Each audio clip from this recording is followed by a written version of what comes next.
여러분 반갑습니다. 장구 박사입니다. 오늘 시장 어떻게 잘 마무리 잘 하셨나요? 어제는 게시판을 보니까 녹화된 영상의 사운드가 일정 부분 문제가 좀 있었던 것 같습니다. 저도 다시 한번 들어보니까 중간에 소리가 작아졌다가 커졌다가 하는 부분이 좀 발생을 해서 조금 당황스러웠고요. 최대한 이런 부분에서 불편이 없도록 신경을 쓰도록 하겠습니다. 아마 촬영 중간중간에 제가 뭐 움직이다가 아마 선을 건드려서 그렇지 않았나라고 생각이 들고, 이런 부분이 자꾸 한 번씩 발생하는데 너그럽게 이해 바라겠습니다. 가급적 이런 일이 없도록 해야 될 텐데 하다 보면 한 번씩 또 이러는 것 같아요. 자, 시장을 보면 전일도 국내 증시가 굉장히 강한 상승세 속에 잘 마감이 되었었는데, 지금 국내 증시가 뭐 여타 미국이라든지 유럽, 아시아 국가 대비 굉장히 나홀로 강세를 펼치고 있습니다. 일단 중국과 그리고 니케이, 일본과 비교를 하더라도 상대적으로 국내 증시가 훨씬 강한 모습을 좀 보여주고 있죠. 뭐 일단 지수 자체가 강하고 시장 흐름이 너무 좋은 상태에서 거래대금도 늘어나는 모습은 긍정적이다라고 볼 수 있는데요. 어제도 말씀드렸다시피 올라가는 과정 속에서 일부 현금을 확보하고 또 추후 올 수 있는 조정에 대비하면서 눌림의 스윙 종목을 서서히 잡아가는 전략이 아주 이상적인 흐름이지 않을까라고 생각을 합니다. 사실 어제도 지수적으로 보면 굉장히 양 시장 다 큰 폭의 상승을 보였으나, 사실 내면을 까보게 되면 상승 종목 수가 그렇게 많은 시장은 결코 아니었다라는 걸 여러분과 저는 파악을 했었고요. 오늘도 오전에 10시까지 시장이 상승하는 속에서 양 주체가 시장을 매수하더라도 사실 그 시간까지 하락 종목 수가 상승 종목 수보다 더 많았던 시장이기 때문에 소수 종목에 굉장히 쏠림이 강하고, 올라가는 종목군들, 특히 신고가를 치고 있는 종목군들이 훨씬 더 강한 상승이 이어지는 그런 시장이 연속되고 있다라고 보여집니다. 자, 최근에 대형 이벤트들이 많았죠. 일단 SK와 LG이노베이션의 합의 이후부터 시작된 2차 전지 랠리가 본격적으로 나오면서 코스피, 코스닥 지수의 상승에 원동력이 되고 있고, 오늘 같은 경우도 동아기업과 LNF가 사상 최고치를 경신하면서 2차 전지 내에서 또 신고가를 치는 종목은 한도 끝도 없이 올라가는 모습을 좀 보여주고 있고요. 반면 그 외 못 가는 2차 전지 종목군들은 계속 바닥을 빡빡 기고 있기 때문에 상대적으로 종목 쏠림이 굉장히 심한 시장인 것 같습니다. 오늘 같은 경우도 전일 미국 테슬라가 8%대 거의 9%대 가까운 상승을 보였기 때문에 장 초반 LG, 삼성 SDI, SK이노베이션이 큰 갭을 출발을 했었고, 그런 부분이 오늘까지 지수 상승에 이바지했다라고 보여집니다. 자, 그 밖에 삼성전자와 SK하이닉스가 오늘도 밀리고 있는 과정 속에서도 지수가 올랐던 거는 뭐 현대차라든지 기타 자동차 업종의 반등, 건설 섹터의 반등, 그리고 철강 섹터의 견조한 흐름 속에서 코스피 지수가 오후장에 반등했다 보여지고요. 코스닥 지수는 어젯밤 여러분들도 아시다시피 어제까지도 코스닥 내에서 이 백신 관련 종목군들이 굉장히 강한 모습을 보여주었는데요. 어제 미국에서 얀센의 FDA 혈전 반응 이슈로, 이 혈전 반응이라는 거는 아스트라제네카에서도 나왔던 이 반응인데, 이런 부분에서 얀센에서도 이런 게 발견이 되면서 미 FDA에서 얀센의 이 백신을 사용 공고 조치를 내었다라는 부분에 어제 미 증시에서 모더나가 7%대 가까운 상승을 보여주었습니다. 이런 부분이 저는 오늘 오전 시장 브리핑을 통해서 회원님들한테 언급을 했던 거는, 오늘 오전에는 얀센발 모더나 이슈가 강하게 부각이 될 가능성이 굉장히 높고, 또 어제 코로나 확진자 수가 상당 부분 늘었죠. 그래서 오늘 700만대로 증가하는 이슈가 있기 때문에 한쪽에서는 모더나 관련된 제약바이오의 흐름과 다른 한쪽에서는 코로나 관련된 이 재택이라든지 그런 부분에서 반등이 크게 일어날 가능성이 높겠다라고 아침에 봤었는데, 아니나 다를까 오후 10시, 사실 뉴스가 나온 거는 10시 좀 넘어서 서울시 교육감이 코로나 확진자 증가가 지속된다면 등교를 조정할 가능성이 있다라고 발언을 하면서 메가MD나 메가스터디, 비상교육, IB, 김영 등 상당수의 온라인 교육주가 강세를 좀 보여주었고요. 그와 동시에 재택근무라든지 그리고 뭐 비대면 진료라든지 굉장히 강한 흐름을 좀 보여주었습니다.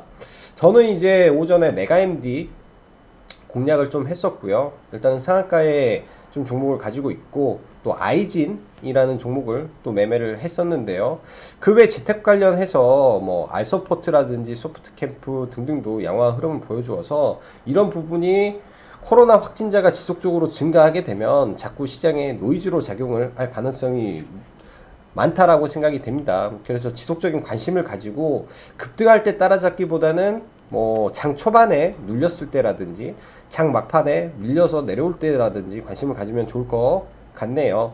그 밖에 오늘 시초가부터 좀 강세를 보였던 게 LG전자 마그나 이슈가 외신에서 좀 나오면서 잠시 LG전자 쪽으로 수급이 좀 쏠렸는데, 일단 LG전자는 이런 의미에서 좀 관심을 가져야 될 것 같고, 그에 뭐 LG화학의 공장 증설 이슈가 XINC에 부각이 되면서 또 상한가에 들어가는 모습이 좀 인상적이었지 않나 라고 보여집니다. 지난주부터 일부 언급을 했던 이 정치 인맥주 다음에 움직이는 정책주 부분인데요. 사실 이 정책주에 대해서 저 또한 알고는 있지만은 매매를 못한 부분도 굉장히 크다라고 보여집니다. 일단 대표적으로 일자리 관련해서 윌비스, 에스코넥이 오늘도 연속적인 상승이 나왔고, 제로투세븐과 아가방, 토박스코리아, 삼성출판사, 뭐 캐리소프트 할 거 없이 사실 엔젤 산업이라고 엮이는 이런 섹터가 오늘 큰 폭으로 반등을 했어요. 최근 들어서 저도 시장을 보면서 참 아이러니한 부분이라고 해야 될까요? 좀 당황스러운 부분도 많은 게, 이렇다 할 뉴스와 이슈가 없는 상황 속에서 시장이 급등을 하고 종목군들이 올라가는 모습들이 당황스러울 때가 참 많습니다. 그만큼 시장에 재료에 목말라 있다라고 보는 관점이 맞을 것 같고, 돈이 쏠리는 종목에 더 많은 자금이 모이면서 이러한 종목군들이 상승을 하는 걸로 우리가 판단을 해야 되지 않나 라고 생각을 해요. 자, 다음으로는 이 바이든 관련해서 4월 22일 기후회의를 앞두고 있죠.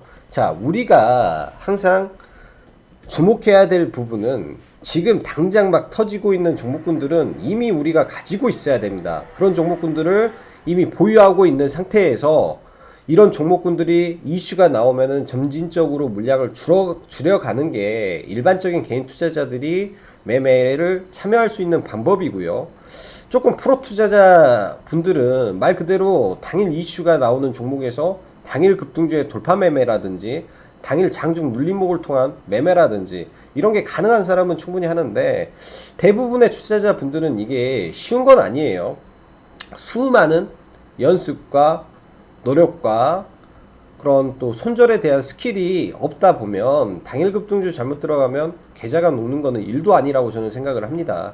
그런 부분에서 다음 주 목요일에 있을 기후회의를 앞두고 움직이는 종목군들을 잘 관심을 가졌으면 좋겠어요. 사실 어제 저희가 OCI를 미중 무역 분쟁과 엮어서 좀 매수를 해 두었는데, 오늘 뉴스가 나오는 바람에 사실 팔았습니다. 종목을 좀 팔고 뭐 그린 케미칼도 팔고 하면서 지금은 가지고 있는 종목은 없는데, 이따가 이런 종목군들을 한번 리뷰를 해 드릴 테니까 좋은 자리에서 차라리 이쪽 섹터를 급등 전에 잡는 게 저는 더 유리하지 않겠냐라고 보여지네요.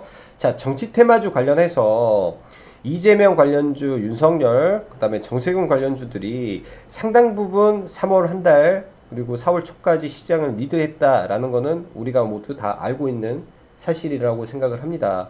그런 부분에서 종목군들이 굉장히 높은 자리에 있기 때문에 조정이 나올 수밖에 없는 거고요. 그래서 보수적으로 관점을 잡고 보더라도 한 두 달 있다가 충분히 조정을 받을 때쯤에 다시 보는 게 좋지 않겠냐라고 생각을 해요. 시장이라는 거는 무한한 게 아니라 유한한 자금 속에서 이 자금들이 뭐 동쪽으로 갔다, 서쪽으로 갔다, 북쪽으로 갔다, 남쪽으로 갔다 하면서 자금들이 움직이죠. 그렇게 되면서 뭐 풍선 효과라고 해야 될까요? 한쪽을 눌러버리면 한쪽이 튀어나오는 것처럼 자금이 이동을 합니다. 그런 부분을 우리가 간과해서는 안 되고요. 그래서 지금 많이 올라간 창투사가 밀렸고 많이 올라간 정치인맥주가 밀리면서 코로나 관련된 과거 테마주들이 급등하고 있다라고 보시면 될 것 같습니다. 그래서 이런 부분에서 또 돈이 빠져나갈 때쯤 되면 새로운 테마가 등장할 거고요. 이런 테마의 순환매가 지속적으로 진행이 되고 있기 때문에 그 테마의 순환매를 잘 이해하셔야 된다라고 보여지고, 오늘 가상화폐 가격이 어제부터 좀 추가적인 급등을 하면서 이런 부분 때문에 테슬라의 주가도 거의 9% 가까운 상승을 보여주었죠.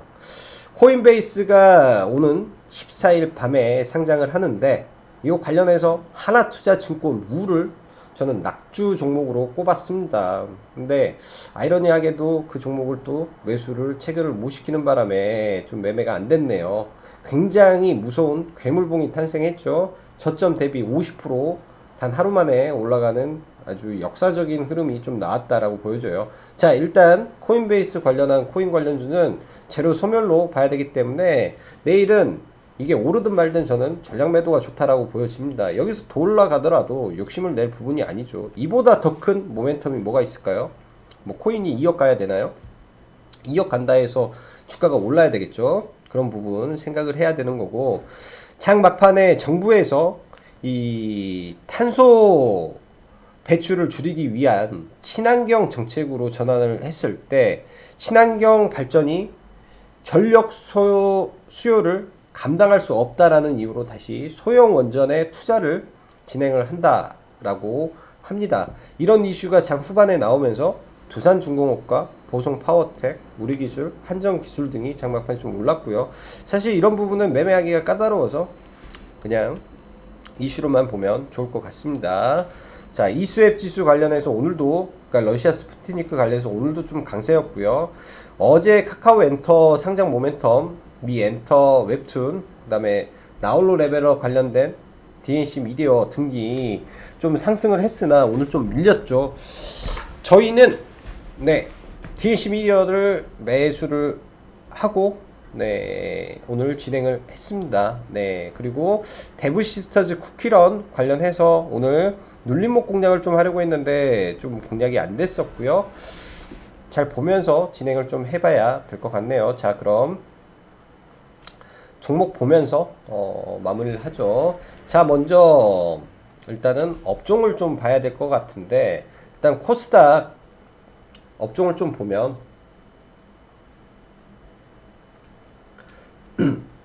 코스닥 좀 업종을 보면 지금 양봉의 개수가 하나, 둘, 셋, 넷, 다섯, 6개죠. 추가적인 상승 예상을 합니다. 양봉이 개수가 6개, 7개, 9개, 10개까지 늘어나 버리고 장 막판에 이렇게 양봉이 늘어질 때는 마지막에 장대 양봉이 분명히 나올 가능성이 높아요. 그만큼 시장이 빠지기보다는 지금 굉장히 강하게 추세를 타고 올라가고 있는 파동이 연속되고 있고, 큰 틀에서 1파동, 2파, 3파, 4파, 5파를 준비하고 있다라고 보고 있기 때문에 5파를 한번 당겨줄 가능성이 높습니다. 그래서 기본적으로 제가 보는 코스닥 단기 고점 구간은 1050에서 70포인트를 보고 있고, 지금부터 그러면 5% 정도의 지수의 추가 상승이 가능성이 좀 있죠. 그래서 물려있는 종목군들도 일단은 뭐 손절보다도 그냥 들고 가면서 일단 시세를 즐기는 게 좋지 않나라고 생각을 합니다. 모든 종목이 다 올라가진 않지만 그러한 종목의 순환매 속에 내가 물려있는 종목군들도 지속적인 상승을 도모할 가능성이 높죠. 일단 선물 파생시장도 상방을 보여주고 있기 때문에 코스피 시장도 직전 고점을 트라이 할 가능성이 굉장히 높아 보이는 현 시점이다 라고 보여집니다. 자, 참 안타깝게 삼성전자는 진짜 못 가죠. 삼성전자는 하나의 지표로 봐야 될 것 같고, LG전자 같은 경우 오늘 마그마 이슈가 외신에 좀 나왔었어요. 이런 게 음봉 매집일 수도 있습니다. 내일 저가 구간에서 차라리 음봉 매집이면 오늘의 저점 구간에서 다시 한번 바닥을 다지고 올라갈 수도 있는 모습이지 않나라고 생각을 해요. 이 종목을 오늘 사실은 추천을 했는데 15만 9,500원에 매수 의견을 좀 드려놨었어요.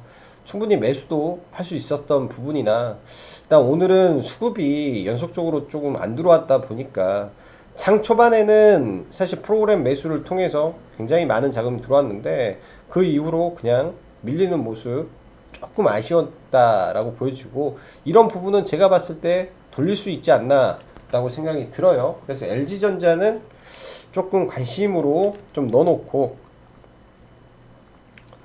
종목을 봐야 되겠다라고 보여집니다. LG전자.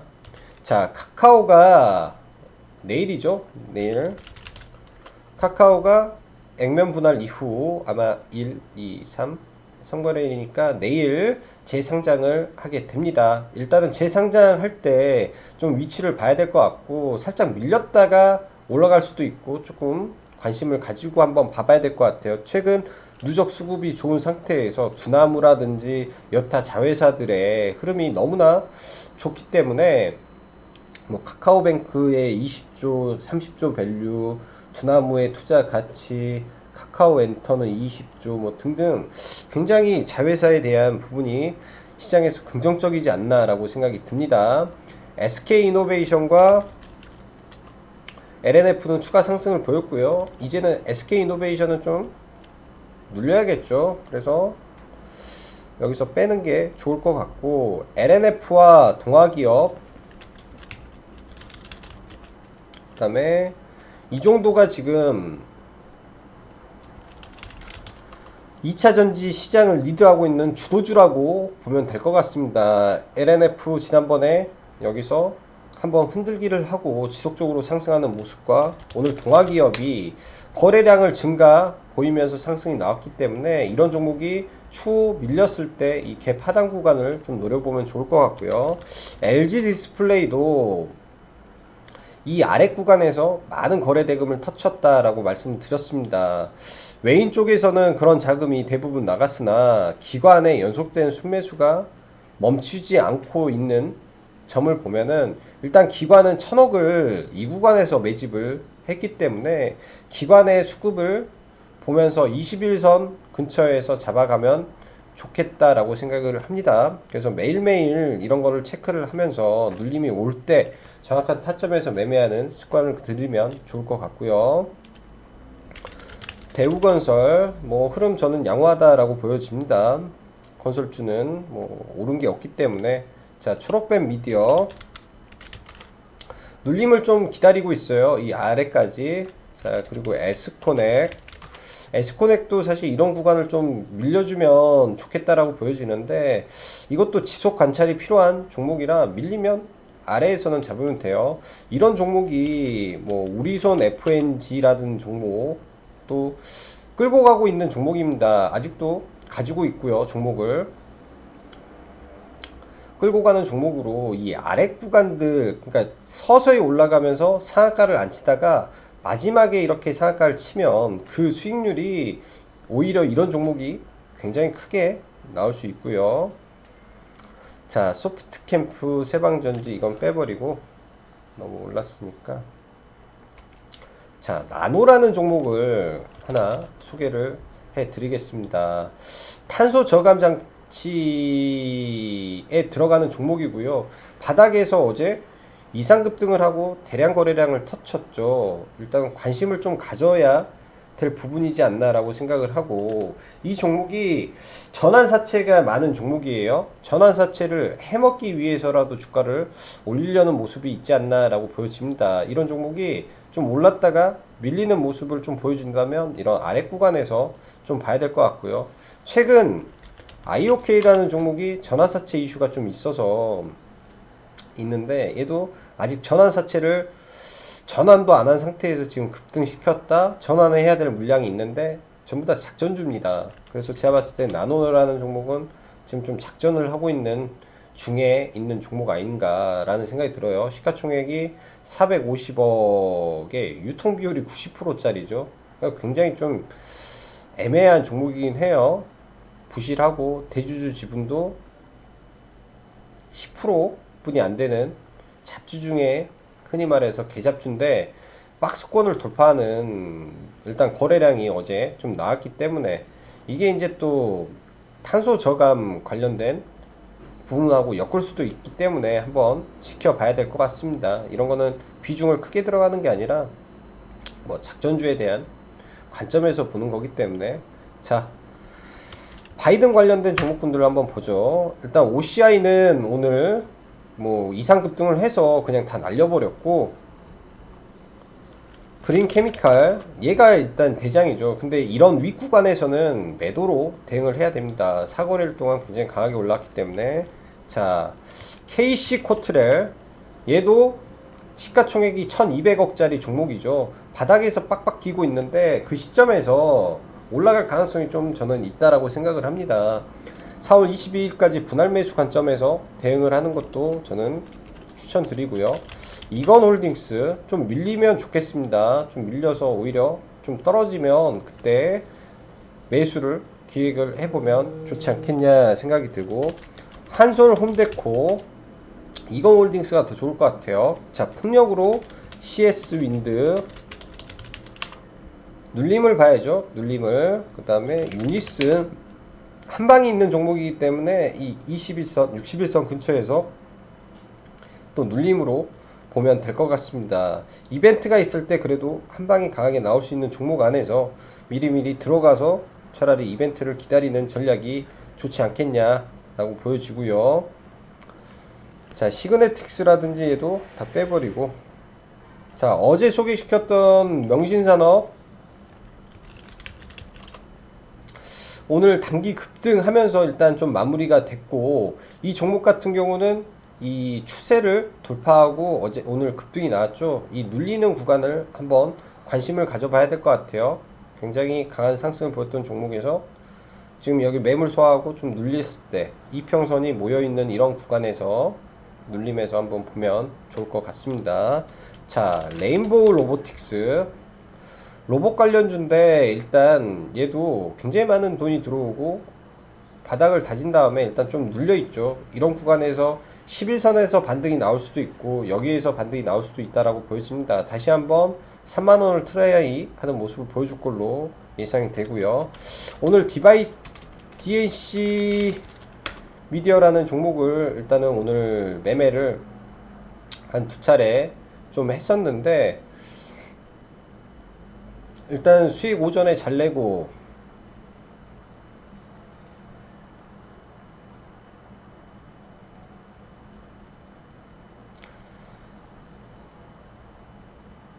오전에 뭐 크게는 못 냈죠. 여기 들어가서 돌파할 때 수익 잘 내고, 오후에 다시 좀 매매를 하면서 분할 매수 하다가 일부 물량만 좀 줄여놓고 좀 가고 있습니다. 디바이스 ENG. 그리고 삼성출판사도 지금 며칠째 종가 베팅을 해서 계속 매도를 했던 종목이고요. 뭐 아이진이라는 종목을 오늘 돌파 매매로 조금 진행을 해봤었고, 또 뭘 했을까요? 쌍방울이라는 종목도 들어가서 매매를 좀 했던 종목이에요. 그러니까 IOK 관련해서 이슈가 있어서 급등에 들어가서 매매를 좀 진행을 했었고요. DNC 미디어도 꽤 많이 먹었죠. 한 4% 정도 이상 먹은 것 같고, 동방도 오늘 매매를 좀 했었고, 오늘 종목 하나에서 좀 고생을 했던 종목이 있는데, 세아라는 종목이 약간 작전 느낌이 좀 많이 나서 들어갔다가 여기서 물렸죠. 돌파로 들어갔다가 물려가지고 추가 매수를 이 자리에 걸었는데, 추가 매수가 좀 안 되는 바람에 추가 매수를 안 하고 그냥 약 수익에 한 4% 정도 약 수익에 좀 나왔던 것 같아요. 그래서 오늘은 이렇게 매매를 좀 맞췄던 것 같습니다. 단기 매매를 많이 하는 게 아니라 그 의미 있는 자리에서 공략을 하게 되면 단기 매매도 그렇게 썩 나쁜 거는 아닌 것 같다라고 보여져요. 디바이스 ENG를 왜 공략을 했냐? 일단은 상한가 이후에 오늘 시가 갭이 크지 않았습니다. 오늘 말 그대로 시가 갭이 크지 않았는데 여기서 밀릴 때 들어간 거죠. 이 자리에서 들어갔기 때문에 시가 이후 아래에서 들어가서 여기서 윗꼬리에서 파는 거죠. 그러니까 이 복만 하더라도 마이너스 2%에서 플러스 5%니까 이 정도만 먹어도 5%가 넘어요. 근데 이 나 혼자서 레벨업에 대한 기대감으로 올랐던 종목이 일절 반등을 안 했다라는 거는 조금 제가 봤을 때는 좀 아이러니하다. 왜냐, 거래대금이 터져도 굉장히 많이 터졌잖아요. 평소보다 엄청난 역사적인 거래량이 터진 상태에서, 그리고 종가 17%에서 오늘 장중 마이너스 6.7%까지 22%가 빠졌는데 반등을 안 한다? 이것도 저는 아니라고 보는 거죠. 보통 주식을 보는 관점을 여러 가지로 해석을 해보면 이런 부분에서 얼마든지 굉장히 높은 구간이지만 매매 대상으로 볼 수 있는 종목군들이라고 저는 보여집니다. 오늘 하나투자증권 우도 제가 추천을 드렸던 이유도 이런 자리가 사실 굉장히 좋은 낙주 매매 자리잖아요. 하나투자 증권도 마찬가지고요. 이런 갭에 대한 구간들 굉장히 좋은 자리들입니다. 어찌 보면 우리가 공포에 쌓여 있어서 이런 구간에서 매매를 못하기 때문에 그러는 거고요. 어제 DPC 같은 경우도 이 자리에서 들어갔어요. 정확히 돌파를 해줬던 자리들이죠. 저희가 16,400원에 그때 팔았기 때문에 우리가 팔았던 자리가 최대 저항대 구간인 거예요. 원래 내 물량을 뺏어간 자리가 최대 저항대 구간이기 때문에 이런 자리에서 마이너스 18%에 들어가서 이 정도만 먹어도 7% 상승해. 그러니까 의미 있는 자리만 안다면 낙폭과대 종목 그 다음에 음봉매매가 가능하리라고 보여집니다. 자, 오늘도 수고 많으셨고 여기까지 짱구 박사였습니다. 감사합니다.